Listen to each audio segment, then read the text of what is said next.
Welcome to our show, Never Trust a Fart. We are broadcasting on Twitch to begin with, and I take it, I had some music, edited it up, put it on YouTube on every Wednesday, so this will show up on Wednesday. If you would like to be a guest on here, let us know. We will invite you to our Zoom meeting, which is what we're using the format here. That's what this is, Zoom, streamed over to Twitch and then recorded for YouTube. Good morning to anybody who finds us on here.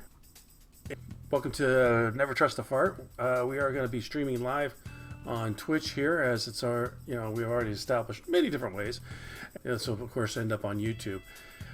Jinx here, Bob there. Bob, of course, is on the West Coast with in Oregon. And what were you saying about the air quality?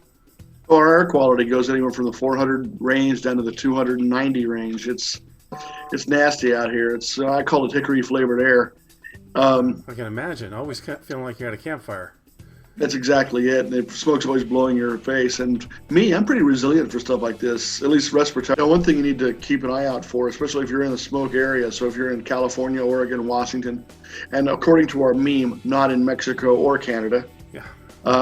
But if you're anywhere in those affected areas, you got to remember a couple of things. First off, if you are a CPAP wearer, as I am, make sure you change your filters. It's supposed to be weekly anyway, but take a look at them. Change them sooner than that. And also, if you're driving around a lot, your car cabin filter. Oh, yeah, that's right.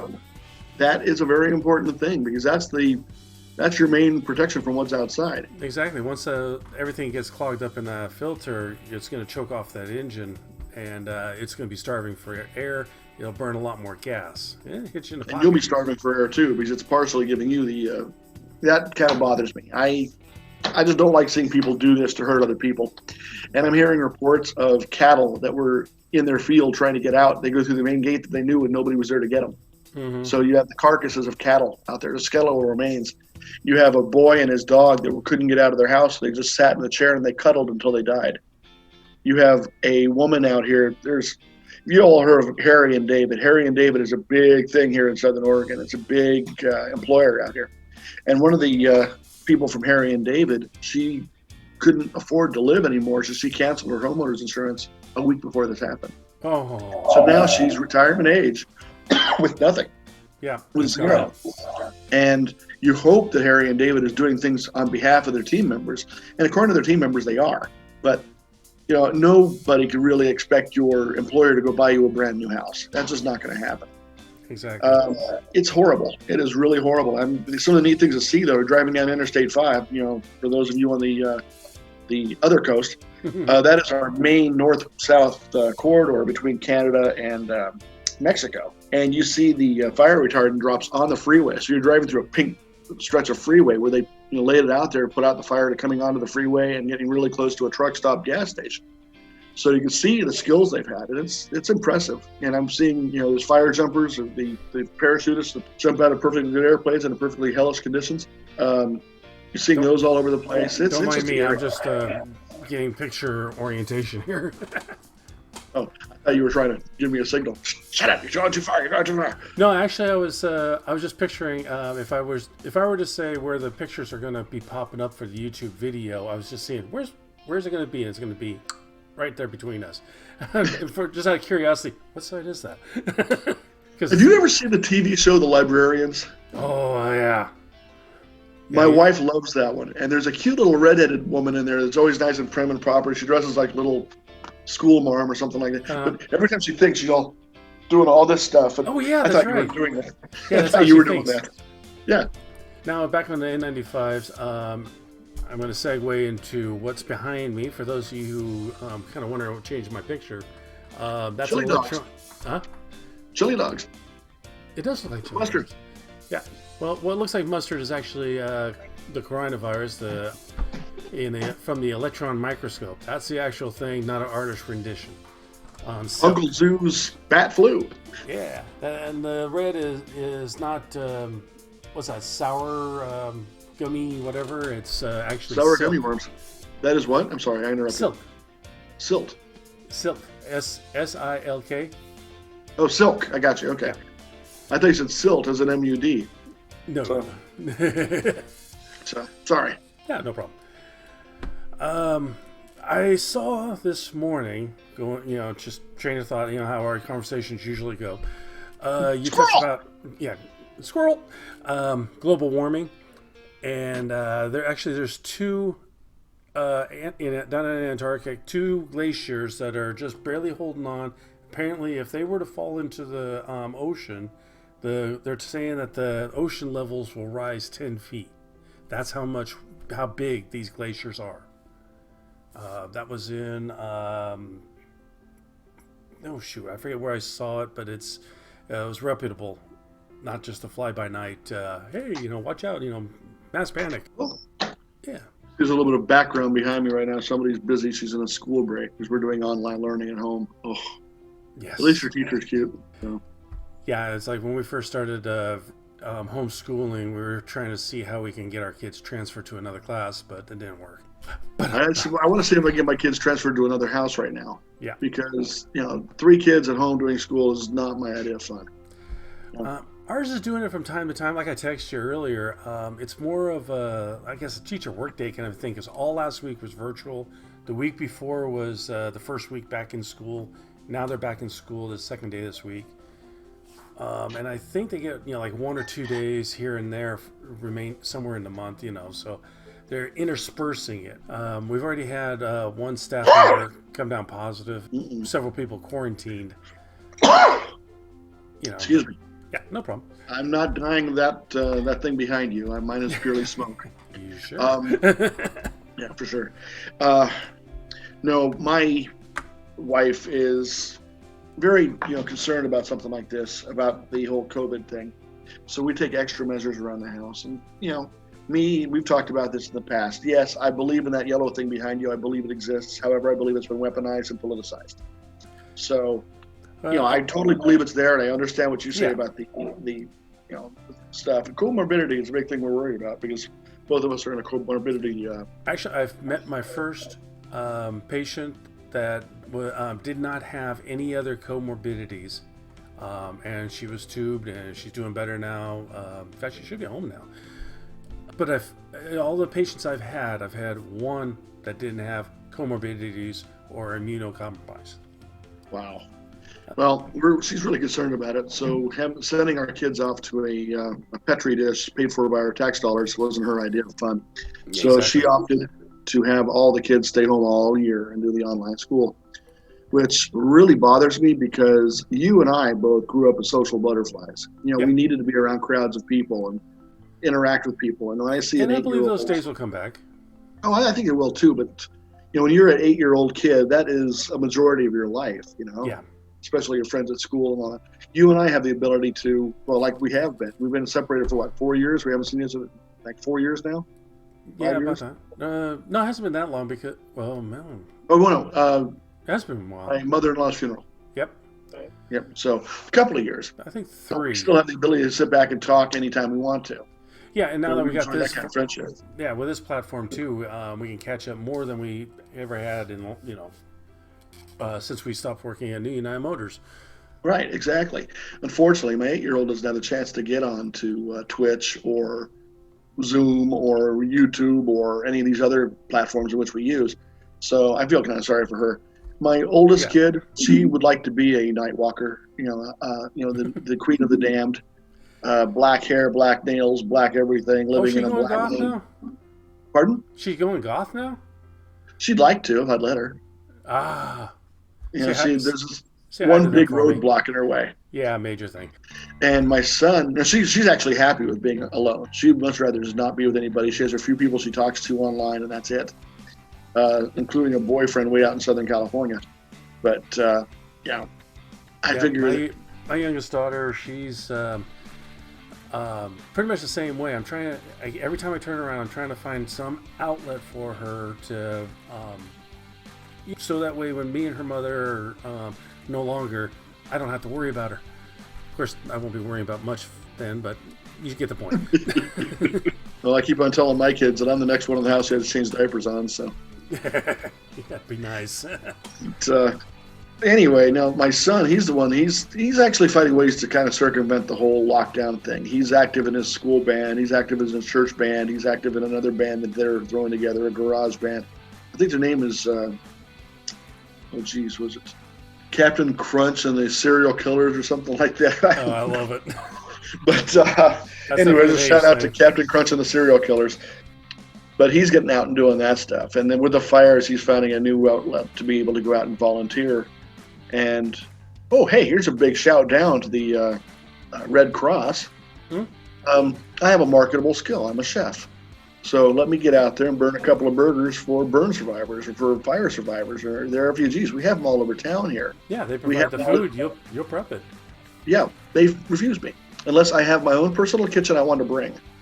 I don't know of too many chefs that carry their kitchen on a trailer. But I suppose you could. You could, but it's a pain in the butt, and I'm not about to go throw that kind of expense out for volunteer work. Exactly, that's the problem. They told me, just go ahead and go away. We'll call you if we need you. And they didn't even ask for my phone numbers. Okay, see what goes on. Next time you guys want blood, I'll call you if I need you. Yeah. So I was kind of put out of that one. That really just kind of got me off. It got me on a roll. The other side, though, I stopped by a very evangelical church in town that is taking in people, and they were excited. Hey, let's take your number. When we need you, we're going to give you a call. Good. That's what I appreciate. Now, you can throw that number in the trash, and I won't know the difference. Good. But at least show me that you were interested, that I cared. So.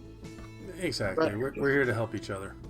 Yeah, that's it. And it's good. I'm seeing a lot of that helping each other out here, which is really a nice thing.